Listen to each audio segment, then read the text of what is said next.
EPF pensioner संघांच्या अखिल भारतीय समन्वय समितीचा मी महासचिव अतुल दिघे आज आपल्याबरोबर काही महत्त्वाच्या बाबी बोलू इच्छितो।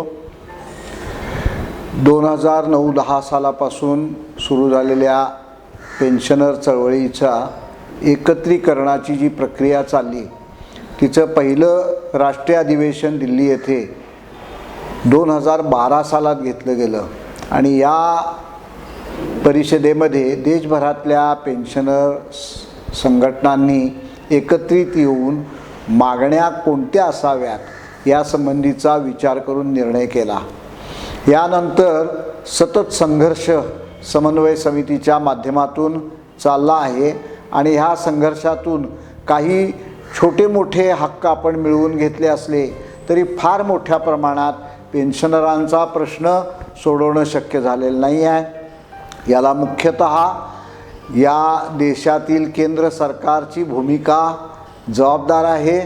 त्याचप्रमाणे 2014 सालानंतर विशेषतः मोदी सरकारने पेन्शनरांचे कोणतेही लाभ वाढता कामा नयेत किंबहुना त्यांचे नुकसान व्हावे या दृष्टीने फार महत्त्वपूर्ण भूमिका घेतली असून अच्छेदींचा वादा केलेल्या ह्या सरकारने पेन्शनरांना मात्र वाईट अवस्थेत नेऊन ठेवले आहे, हे खेदाने या ठिकाणी नमूद करावे लागेल। पेन्शनर चळवळीने जी जागृती निर्माण केली त्या जागृतीमधून सर्व ठिकाणी पेन्शनरांच्या प्रश्नाची चर्चा सुरू झाली आणि EPS पेन्शनरांचा प्रश्न कोश्यारी समिती किंवा राज्यसभेची पिटिशन कमिटी यांच्यासमोर गेला आणि त्या कमिटीला पेन्शनरांच्या प्रश्नासंबंधी काही महत्त्वाच्या गोष्टी मांडाव्या लागल्या।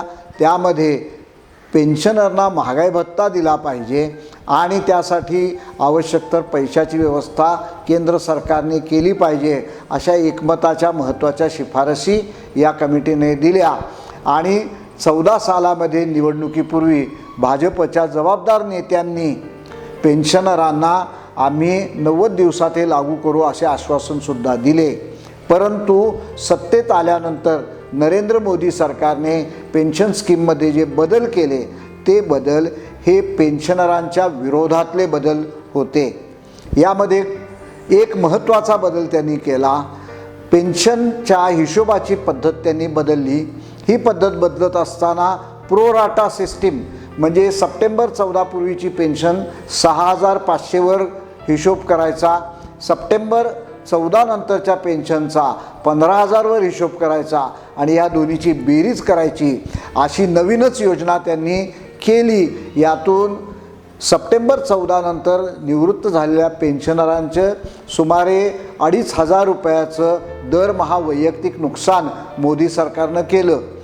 त्याचप्रमाणे पेन्शन हिशोबाची पद्धत बदलत असताना 60 महिन्याच्या सरासरीवर पेन्शन पात्र वेतन काढण्याची भूमिका त्यांनी बदल त्या ठिकाणी योजनेमध्ये केला। या बदलामुळे 15,000 पेक्षा कमी वेतन असणाऱ्या सर्वसामान्य कामगाराची पेन्शनची रक्कम ही मोठ्या प्रमाणात घटली।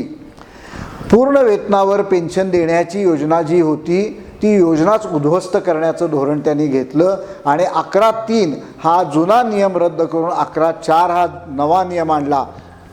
11-4 प्रमाणे अर्ज करण्याला आणि जादा वर्गणी भरण्याला केवळ 6 महिन्याची मुदत त्यांनी दिली आणि देशभरातल्या निवृत्त होणाऱ्या लोकांचा पूर्ण वेतनावर पेन्शन घेण्याचा अधिकार त्यांनी एक प्रकारे उद्ध्वस्त करून टाकला।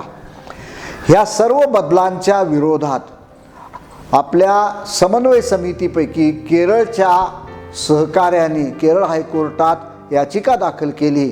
त्यामध्ये प्रॉव्हिडंट फंडाचा पराभव झाला। यानंतर सुप्रीम कोर्टामध्येही याचिका गेली, सुप्रीम कोर्टातही प्रॉव्हिडंट फंडाचा पराभव झाला आणि पेन्शन वाढवावी लागेल असे चित्र तयार झाले।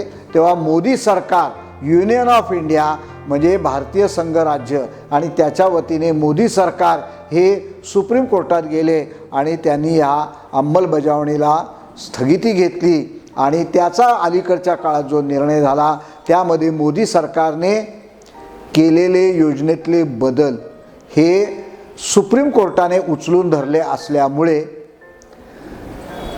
पेन्शनरांच्या प्रगतीचे सर्व मार्ग या सरकारने व सुप्रीम कोर्टाने रोखलेले आहेत. त्यामुळे समन्वय समितीने काकीनाडा इथल्या मीटिंगमध्ये आणि शेगावच्या अधिवेशनामध्ये ही भूमिका घेतली की जर सरकार पेन्शन वाढवणार नसेल तर हे सरकार बदलावे लागेल आणि त्या दिशेने मोठ्या प्रमाणात प्रचार आणि प्रसार संघटनांनी सुरू केलेला आहे. हे आपण लक्षात घ्यावं आणि ह्या सर्व कार्यक्रमामध्ये आपण सहभागी व्हावं.